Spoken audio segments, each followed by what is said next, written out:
Hello, everyone. My name is Samar Gafarji, and I will be discussing compulsive sexual behavior disorder in my presentation today. So, the question is, what is compulsive sexual behavior disorder? Compulsive sexual behavior disorder is also known as a few different terms that you may have heard of before: sex addiction, hypersexuality, excessive sexuality, or even problematic sexual behavior. These are all terms that are also known as compulsive sexual behavior disorder. An individual with compulsive sexual behavior disorder has a tendency to act out in a sexual manner. And when they act out in a sexual manner, this can potentially lead to significant consequences in their daily lives. And they keep on acting out in a sexual manner despite all of these consequences that may be affecting them. It becomes a major issue for the person, and it becomes a very, very serious problem. Individuals, they tend to suffer primarily from the compulsive sexual activity that they may be doing, and it's repeatedly intrusive and distressing sexual thoughts that go through their minds. It becomes a really big issue for them, and they're not having sex with people for love or intimacy. It's more of a medicating component, and they're using sex as a medicating component to medicate past trauma that they may have experienced. They Even anxiety or depression that they may be experiencing as well. They turn to sex to kind of medicate themselves, even though um, it may leave them with a sense of guilt afterwards, emptiness, a sense of emptiness that they would feel after having sex with someone, but they keep going to it and doing it over and over despite all these negative consequences that affect them. Um, and this becomes a real major disorder for an individual, and they may need to seek treatment and recovery. Um, this becomes a real problem. The next slide, I'll be talking about the two categories of sexual compulsive behavior. And there's two categories. The first one is they break it down in two. So the first one is going to be paraphilic. Paraphilic is considered to be behaviors that have been deemed in society as unacceptable and can involve non human objects. This can lead to detriment of oneself, a partner, children, in extreme cases, a non consenting individual. That becomes a real problem.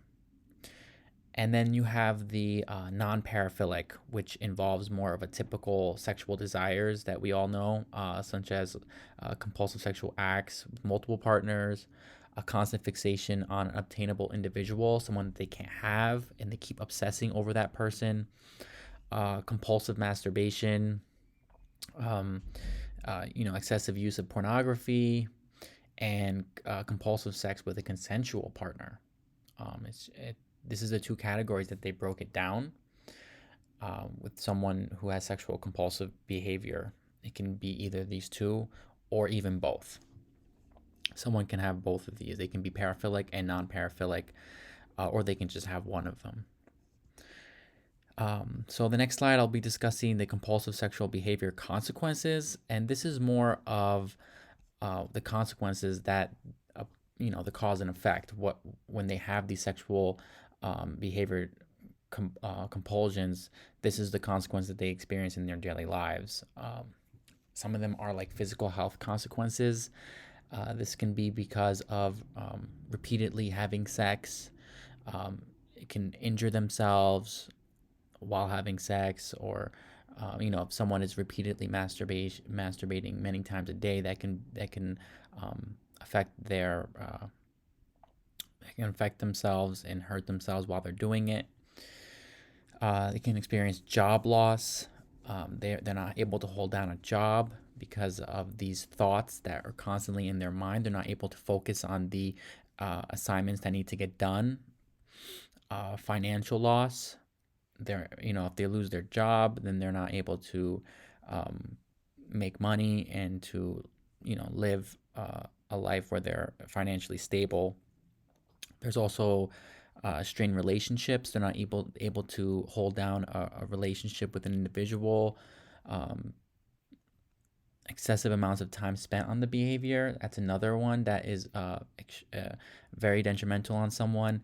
They People with compulsive sexual behavior, they may be all their time that they're during their day they're just using pornography and masturbating, and their thoughts are just to have sex with anyone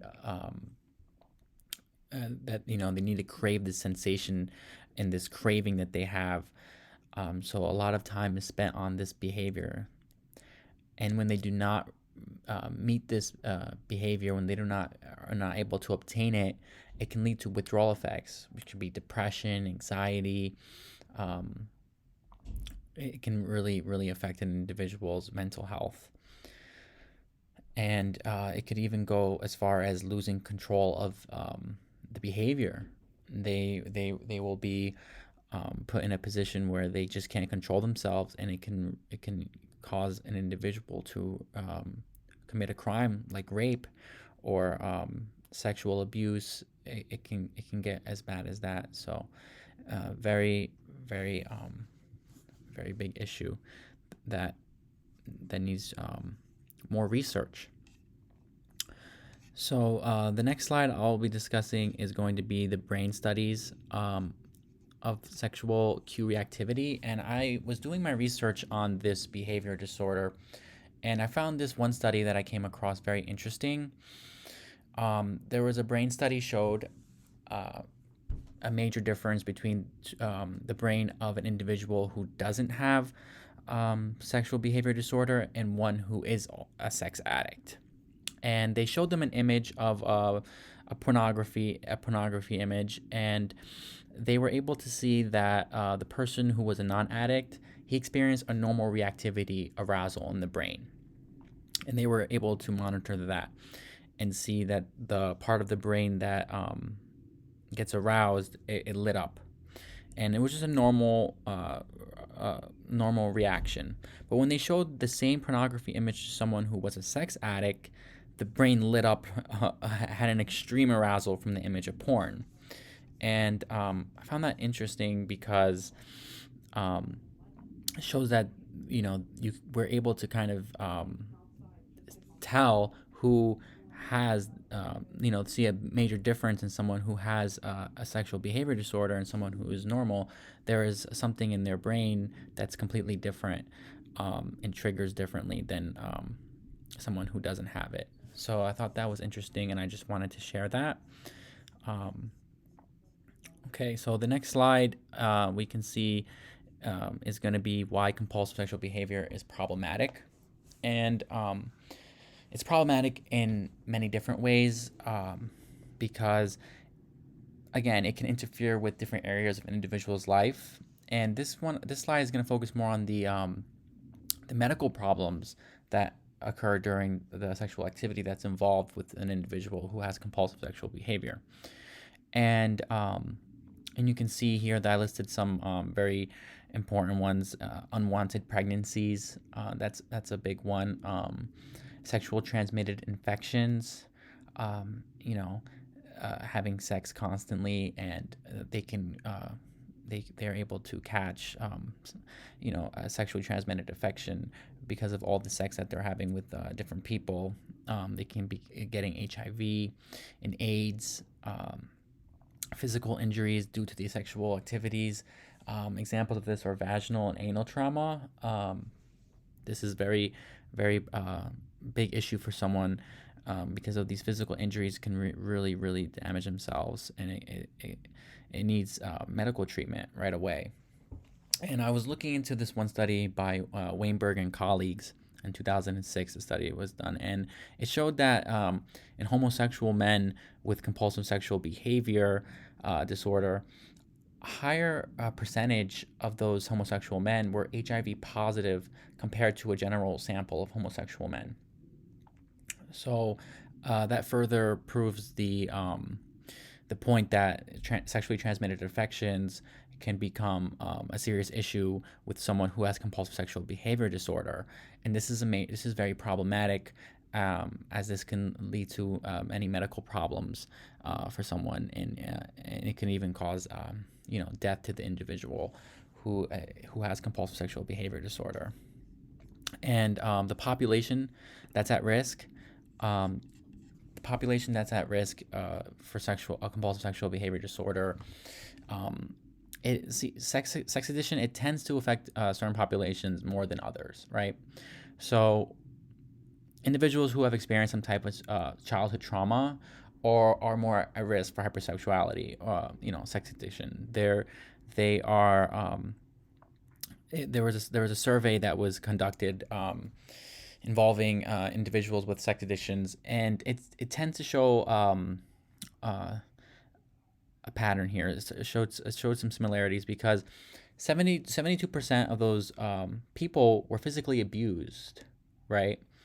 81% were sexually abused, and 97% were emotionally abused. Okay, so now we're able to kind of tell, all right, so someone is more at risk, an individual is more at risk for catching a um, or being a sex addict if they experience some type of childhood trauma, right? If they were physically abused, sexually abused, or emotionally abused when they sometime in their lives, this may lead an individual um, to become a sexual addict, right? Because again, like we discussed in the previous slides, um, someone who has compulsive sexual disorder is using it as a medicating component to relieve themselves from some type of trauma that they may have experienced in their lives, some childhood trauma. It could, or they're trying to cope with anxiety, loneliness, depression. So we're able to kind of see, okay, someone who is that is maybe a sex addict may have experienced some type of abuse sometime in their lives, and that shows us that, okay, there is a population at risk, and those are the people who have experienced some type of trauma in their lives. And I thought that was interesting. Now that we know, okay, we have some type of research to go by to see who is more at risk, the population that's more at risk. So the next slide, we're going to be talking about the prevalence. And the prevalence, sex addiction is more prevalent among men and women. And this is because when, okay, so the research that was done on sex addiction, they were mostly done on men because there is in society, there was a stigma saying, oh, women cannot develop a sex addiction, but that is completely untrue, and I'll be discussing more about that in the next slides. But according to research, the number of people in the U.S. living with hypersexuality is currently estimated somewhere between 12 and 30 million. Okay, and the differences right now between sex addiction in men and versus women, and there's a difference in the numbers, and also it affects someone with sex addiction. For men, it affects them differently. They look for sex for different reasons, right? So let's talk more about the men who have an addiction to sex. And the men who have an addiction to sex, he tends to objectify his sexual partner, right? They're not looking for an emotional connection whatsoever. They use internet pornography a lot more. They have a lot of anonymous sex. They go to prostitutes to fulfill these sexual cravings, and they objectify women during sex. Right? They look at them just like objects. They're there just to please their needs, and that's it. They're not looking for a connection or any type of intimacy with the sexual partner. And women who have an addiction to sex is a little different, right? So society overlooked the possibility that women could even be addicted to sex, but this is simply not true, right? According to research, 1/3 of all sex addicts are women, right? Only about 1/5 of those women actually seek treatment. And I'm going to be discussing a little bit more about the stigma in later slides, but I'll just touch on it a little bit now. There's like a stigma on sex addiction, right? And it's looked at as very bad and almost as if you don't really have it. You just want to fulfill your sexual cravings and receive attention, and this may make people feel the need, not to want to seek treatment because they don't want to be looked down on by society, right? And this goes for women significantly. Women don't want to be looked at as a sex addict, as women. This can affect women in a big way, right? So for women with a sex addiction, the two main goals of sex are attention and power, right? Um, Completely different than men. The role playing in the bedroom, they look at that, seducing someone rather than being seduced. Trading sex for different things. It could be materialistic things. It could be something like doing something for them, and practicing masochism, right? They want, like, almost as if they're the ones who's the dominant one in the bedroom, right, when they're having sex. And now we're going to be talking about the next slide is going to be about the stigma of sex addiction, and I touched on this a little bit before, but so it is culturally stigmatized for women to experience hypersexuality, to be a sex addict, right? Um, the stigma surrounding sex addiction prevents many women from seeking help or treatment. Okay. So research shows that for every 3 men who struggle with sexual compulsivity, there is one woman who struggles with this disorder. So 1 of 3 women struggle with compulsive sexual behavior, and this is we need to get rid of the stigma on sex addiction because all these women, they may not be receiving treatment because of the stigma, and hypersexuality can develop in women just as easily as in men, right? And they should be able to seek treatment, go to support groups, and get the help that they need. Okay, very, very important for that. So we'll talk about the prevention in the next slide, and that's going to be we need to dispel myths and making the benefits of treatment more familiar and essential for reducing its prevalence, right? That's the key thing that we need to society we need to work on, and to be able to say, okay, being recognize sex addiction is a disorder, and people who have it need to be able to feel comfortable seeking treatment. The stigma against individuals with hypersexuality makes them suffer, right? Because they're reluctant to seek help. They don't want to seek help because they don't want to be looked down on by society. So in order to prevent sexual addiction in individuals, and make it keep lasting long, throughout their whole lives, we need to be able to get rid of this myth and to accept people and encourage them to seek treatment, right? That is very important. Let's talk about the treatment. For compulsive sexual behavior, there are a number of different types of treatment. We have support recovery groups, right? You can look at it as if it's a behavioral disorder, and it's an addiction, right? Like, just like someone who has a substance abuse disorder, the same type of treatments are very effective, right? Psychotherapy, such as talk therapy and counseling, is a main course of treatment. Cognitive behavioral therapy, working on learning different types of skills to cope with their compulsions, and talk about one tool that I thought was very interesting in the next slide. But this is one of the tools that they teach in therapy for sex addicts, and I think it was a great one to discuss for treatment for this disorder. There is medication to reduce compulsions that can be prescribed by their primary doctor. There is also medication that could help a person that is suffering from this disorder. And I did want to bring up a little statistic in this slide, and I thought it was interesting. Approximately 5% of people who seek treatment successfully recover from their sex addiction, right? So 5% isn't high. So you can see that um, we really need to work on better treatment options, and just encouraging more people to with this disorder to go and seek treatment and to give them the help that they deserve. Right.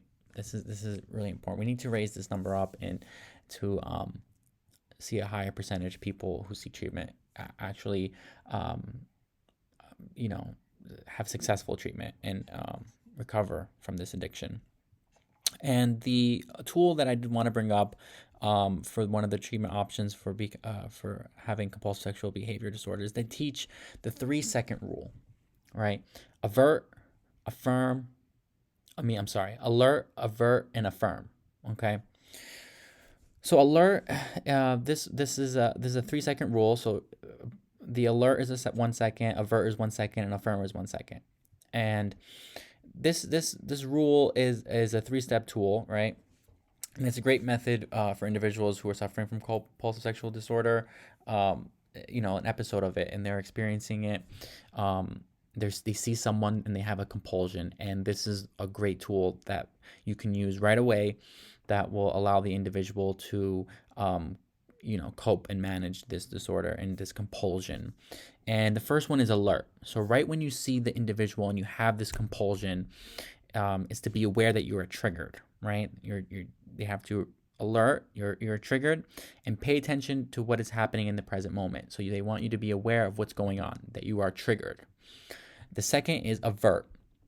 So the second is to avert, to redirect your attention and thoughts onto something besides the trigger. So, for example, if you see a female or a male, and you are, you know, and you're having the compulsion, you're physically attracted, and you're having these thoughts in your head, objectifying, and looking, very a high extreme arousal, is to the first second alert, so recognize that I am experiencing this. The second is avert. That means think of something else, or redirect your attention towards something else, and anything except that trigger, what's causing this compulsion. And the third one is extremely important. It's affirm. So affirm yourself, right? Focus on something positive that reminds you of your worth. Focus on something. Remind yourself that that you that this is something positive that may help you remember that you know that you don't want to be objectifying this woman. She's a person. She has a family, and she's not just an object for you to have this compulsion over. So I thought this was a great 3 step tool for an individual who has compulsive sexual behavior disorder. Um, Very effective tool. And then the conclusion. So my conclusion, my final thoughts on compulsive sexual behavior disorder is that society needs to understand the basis of sex addiction through the available research that we have. We need to be able to understand that this is an actual behavioral disorder, and we need to encourage more people to step up and receive treatment if they have it. And it's not a myth. There's a stigma in society that says that sex addiction is a myth. Well, it's not. It's an actual behavior disorder, and people are suffering from it every day. And it's really saddens me to think that people who have this disorder aren't able to receive the treatment that they need. Um, Many people suffer in silence due to the stigma surrounding the disorder, and that needs to be broken to ensure that people can seek more treatment and get help. And I think that's the most important step that society can take to really increase the numbers of people who seek treatment and actually recover from it, and to encourage women who also experience sexual addiction to step up and receive treatment, and to break this stigma that society has that this isn't true or myth. And it's even if they don't think it's a myth, it's looked down upon, and that's just not right, because this is an actual behavior disorder, and we need to treat it like any other one, and offer people the correct help and make them feel accepted, and offer our empathy towards this behavioral disorder. So I really hope that the class enjoyed my presentation, And I hope you learned something about compulsive sexual behavior disorder.